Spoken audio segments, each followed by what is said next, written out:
Oh, I am at Santa Cruz Beach Boardwalk. The park just closed, so I wanted to do my vlog after the park closed so that I could, but I wanted to get some of the lights, so I'm doing it right after the park closed so that can happen. So you've got these awesome chaser lights on the Giant Dipper here, and this ride's freaking sweet. So it's often compared to the Coney Island Cyclone. You can see they just turned the chaser lights off, but like this ride is often compared to the Coney Island Cyclone, but I actually prefer this ride. Like, it's a lot more thrilling. Like, I don't know what they did to make it more thrilling, and I'm not just talking about a little surprise that happens that if you've ridden this ride you know about, if you've watched the POVs you know about, but I'm not going to spoil it if you're not familiar with the POVs and haven't ridden it. But let's just say I was impressed with that little surprise. But I'm not just talking about that little surprise that once you realize is there is obviously going to make the ride more thrilling. But these turns seem to be a lot tighter than the Coney Island Cyclone, and they really whip you around. And like, my expectations for this ride, I'll be honest, my expectations were not all that high, because my expectations were about Seabreeze Jackrabbit level, because it runs with Morgan trains. And for wooden coasters that run with Morgan trains, as I knew from the Seabreeze Jackrabbit earlier this summer, like, those trains are super light and not optimal for thrills. So there's that. But that did not hamper the Giant Dipper. So as for seat selection, I would say front is, when you're in the front, you get an awesome pop of airtime right up there. However, the back is way better for laterals.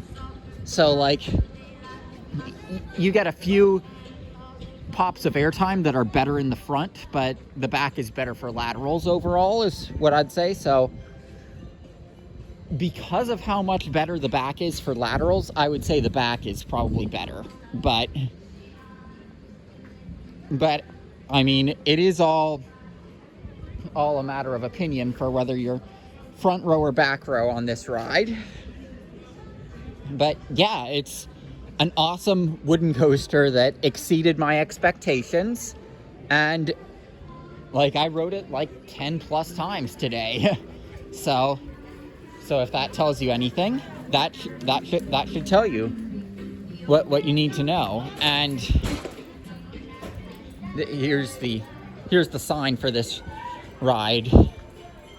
It does have the lights on it, but unfortunately they're not lit up. I'm not breaking any rules by doing this, because as you can tell, the park, they don't close off the park after the rides close, so I can be doing a vlog here. So something that I really like about the Giant Dipper is that it is one of our landmarks. I am an ACE member, so I very much appreciate coasters that have this by them. So that's what I have to say about the Giant Dipper. So down this way you can see the blue canopy for it. They have a swing ride that it hangs you over. I'm gonna see if I can see it from here, because I'd prefer not to walk all the way down, although I will go down the set of stairs to show it off, and I can show you some good views of the ocean, which is over there. So I mean, this vlog, I mean, you've got a good setting, so it can't go on too long exactly, because you've got the beautiful scenery. But yeah, you've got your awesome view of the ocean here. And yes, I did go in that cold water today, December 20th. I put my feet in. So yes. But here's your swing ride, and this is my favorite wave swinger that I've done, because, like, I mean, I know that it doesn't look like a big drop from the boardwalk area to down here, but oh, you can see that drop when you're on the ride. And the fact that it's a drop down to a beach with the Pacific Ocean, and this is my first time seeing the Pacific Ocean as well. So that's an awesome thing.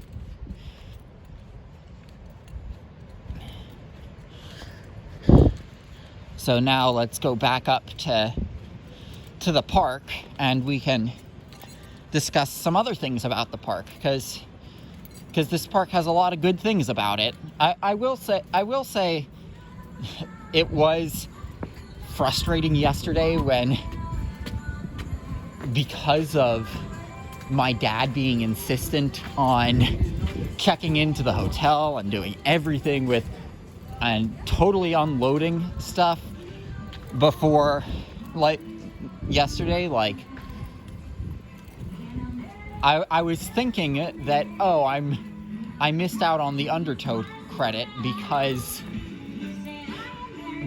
of that, because I was under the impression it would just be Giant Dipper open, which that's important anyway. That was okay anyway, because, like, undertow, it's just a clone of Whirlwind, Steel Dragon, Laugh Track, bunch of coasters I've ridden. But yeah, so here's the other side of the Giant Dipper sign. So yeah, Giant Dipper's an awesome ride, and we've got this Sky Ride is closed because it is the off season. They have limited rides, although because of what week it is, they've got more rides open, let's say, than what I've heard other coaster enthusiasts talking about. Here's your Haunted Castle, which unfortunately, this was not on your limited rides that were available, but I think it would be cool to get to ride it, because I love the old school dark rides.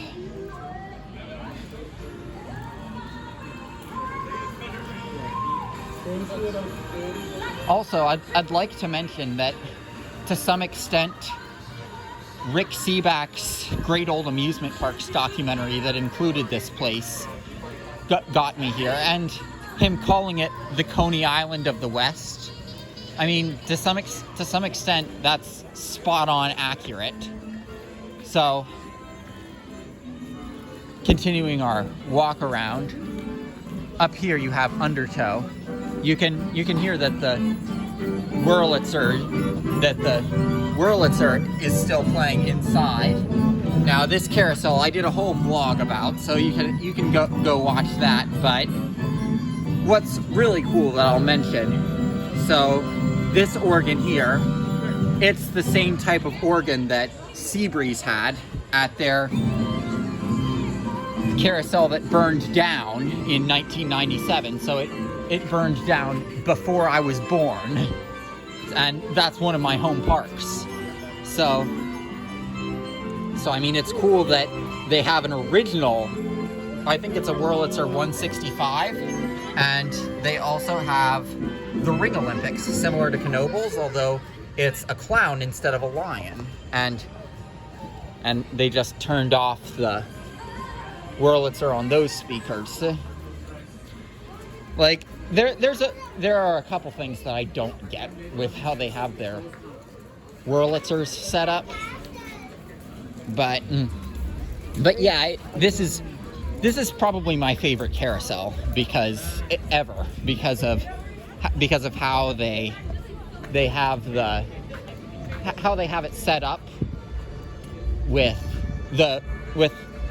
a Ring Olympics like what Knoebels has, but also you've got the challenge of throwing it into the mouth, because at Knoebels there really isn't the challenge of throwing it into the mouth, because nothing happens when you throw it into the lion's mouth at Knoebels. You just get, well, you just get it. At the end, you throw all your rings in and you count how many you get. And there it's harder to catch the rings, but here, which was surprising to me. But anyway, let's get back to our regular vlog. So here is Undertow, which, I mean, this is a Mauer spinner. It's just like other Mauer spinners. So think Laugh Track at Hershey Park, think Whirlwind at Seabreeze, think Steel Dragon at Waldemere. And you can see the cars have been covered. It's unfortunate that Sky Ride was not open. You've got a Zamperla Disco, which it's just a Zamperla Disco. So like this part of the park is clearly newer with a bunch of cloned rides and standard stuff you'll find at most places. Once you get past the carousel, that's pretty clear that this section is newer.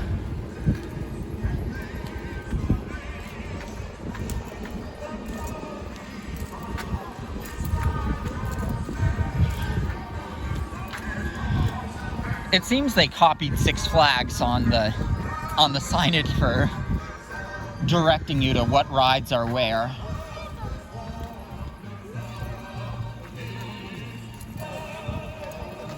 So, got a lighthouse themed ride here. We saw a real lighthouse last night, so that had the light on.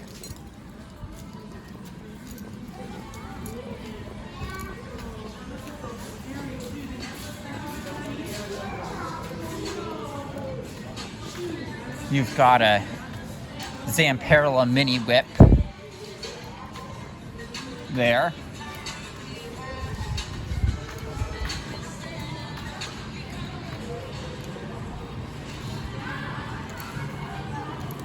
And out here, you've got a pirate ship and an S&S space yacht. So these are both also pretty standard, but they're enjoyable. Typhoon, that's a Zamperla Hawk. Yeah, that's that ride model. But that was not open. That was not on their limited rides. But I was able to get both coaster credits. Their kiddie credit, though, I was not able to get. That was in the closed section of the park. But what's probably the oldest thing here is this casino building. So you've got the beautiful blue lights up there, but you've also got the standard lighting out here, which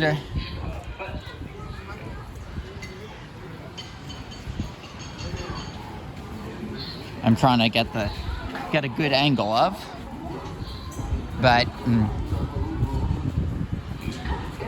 yeah, I mean, I'll go down to the beach to get a good shot of this for you.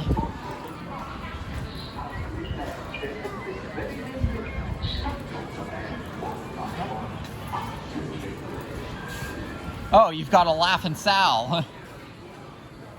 I hadn't even seen this part of the park. So here's Laughin' Sal. So I love a classic Laughin' Sal that's actually laughing. So you're discovering this with me.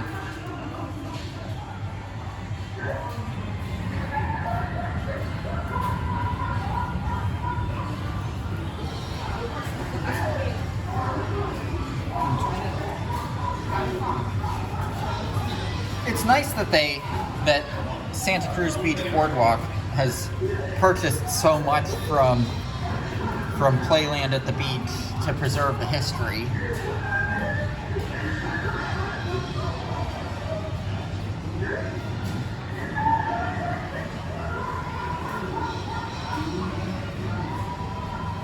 One of the few original remaining characters to exist today.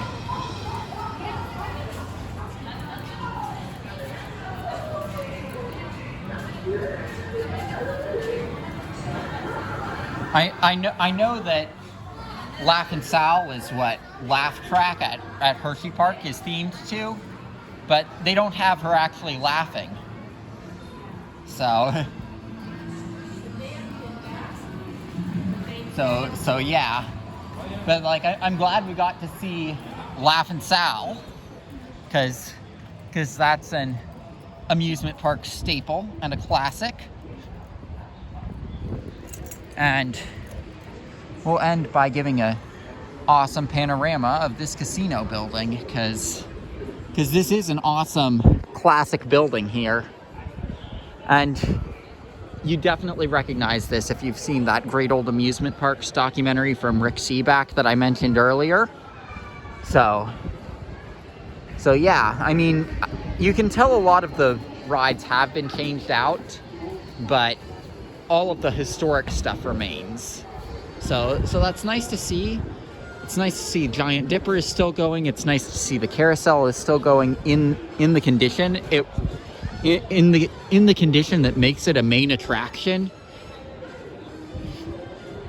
They do still have their Rocco plane here, but unfortunately it was in the closed section of the park. So yeah, I think that's gonna do it for our blog here at Santa Cruz Beach Boardwalk. So I definitely recommend this place, but I do say know their hours in advance, and make sure that